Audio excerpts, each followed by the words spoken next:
before, and never played anyone that strong before. And the first move, and the first move he played, he already surprised me in the opening with this move b5. Second move he played. He never played this before, and I was thinking, okay, what is this move? Of course, I knew it couldn't be the best move there for black, but it was clear that he wanted to surprise me and he wanted to get a game. He wanted to avoid any preparation, wanted to get me out of the book, and he was hoping that he could outplay me in a long game like this. So what did I do in this game? I was thinking, okay, I can play something super solid like bishop f4, e3, but then I felt like it would be a principal approach to try to punish this move. And the thing is, I was not an e4 player at that time. I started the game with d4. So I didn't really want to play e4 because it would probably get to some kind of Sicilian, and I didn't really feel comfortable playing the Sicilian. So I took some time over the board in this game, and I thought, okay, I'm not an e4 player myself with white, but this is a very dubious approach for black to play b5 here. And if I play principal chess, if my moves are natural and strong, then I should have the advantage here. So that's how I decided to play e4. Now, of course, this is the best move because the principle is if they're not fighting for the center, then we have to occupy the center, we have to develop the pieces. So I knew it was the best move, but my only concern is, what if later on he will play c5 and we get to like the Sicilian can variation? So, but okay, we play this game, and okay, eventually he got c5. I was still quite happy with my position. I knew I couldn't be worse here, but the question is, should I attack him? Because again, against a stronger player, sometimes you want it to be conservative, you want to be solid, and you don't want to do anything too risky. But again, this is kind of philosophical, but I think in order to win games in chess, you probably have to take risks at some point. If you don't take any risks, and you don't blunder, of course it's going to be a draw. So, as they say in finance, high risk, high reward, right? So you have to take risks to be rewarded, and this is what I did in this game.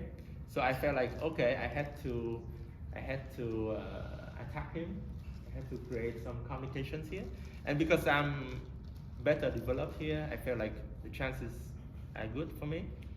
So I played some natural move. Again, I didn't know any openings. This is not theory at all.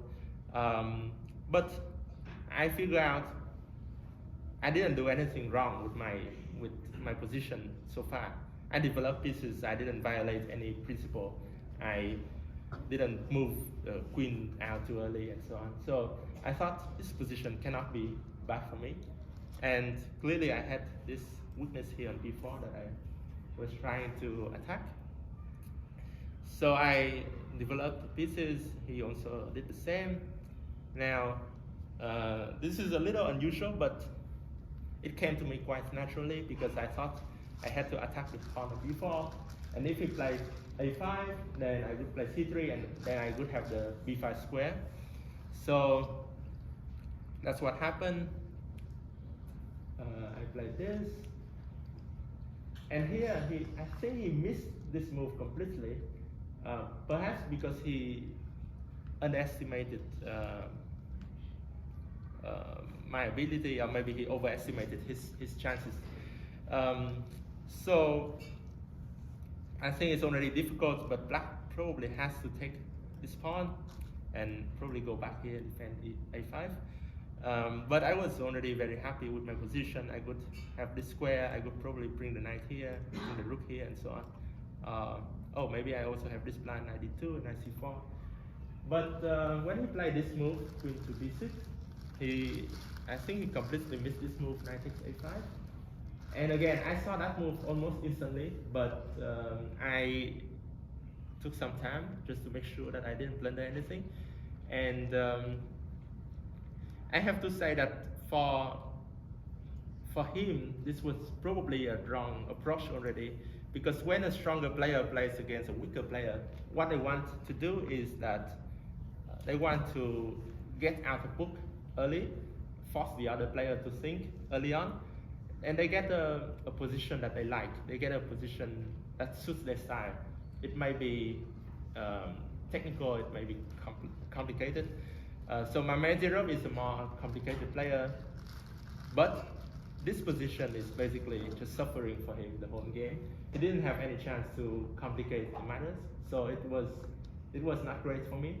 Nowadays, if I play against a lower rated player, let's say a 2600 GM, then I would probably try to, if I feel like I can out-prepare him, then I would try to do that. If not, then I would probably try to get a technical position, because I think technique is my strength, and I try to get something a little more quiet, a little boring sometimes, but where I can play for a long game and I can try to squeeze out something even from an equal position.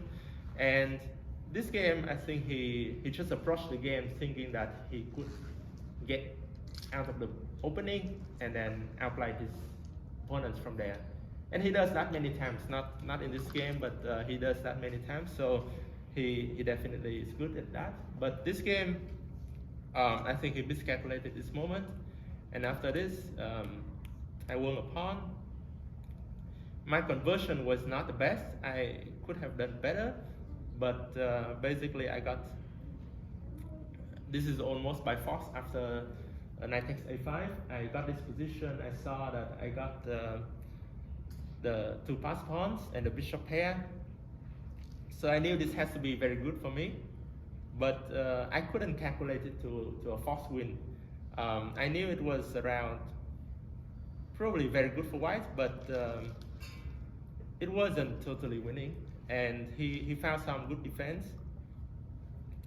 Eventually we got this position.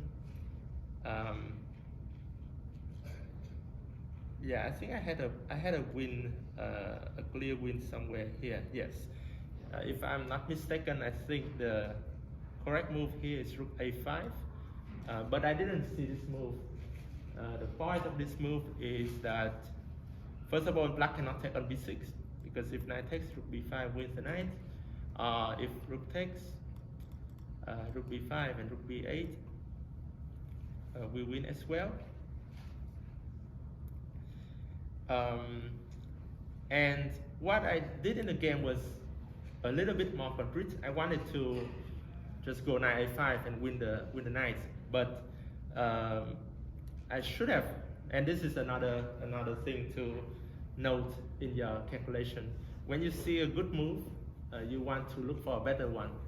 So don't just play immediately the move that you see, or the move that you think is good, because there may be a better move. So what happened in this game was that I played the move rook to a6, and it was not a bad move. I got to this endgame by force. So knight and 3 pawns again, king and 5 pawns. To this day, I'm still not sure if this is technically winning or not. Black has decent chances to hold this position. I managed to win it eventually, but I'm not 100% sure if it can be holdable for black.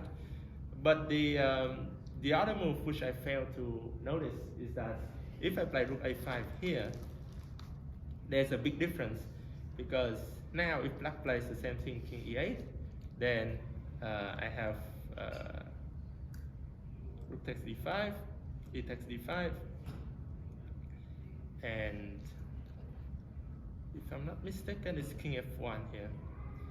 Because knight a5, there's rook takes a7, so it's not working right here, but I believe it's king f1, and then next move I'm gonna go knight a5. So the big difference here is that,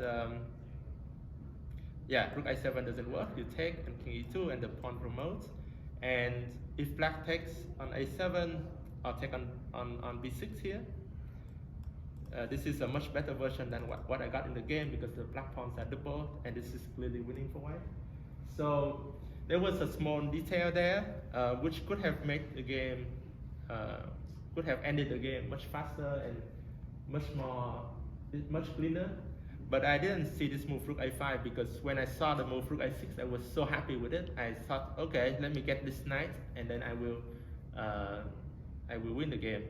But I kind of underestimated his defensive resources here. So I got to this position. Yeah, later on I think he made some further mistakes. The pawns look very threatening, but eventually I managed to stop the pawns, and I think he is already winning for me because the pawns were blocked, and eventually black had to advance the pawns.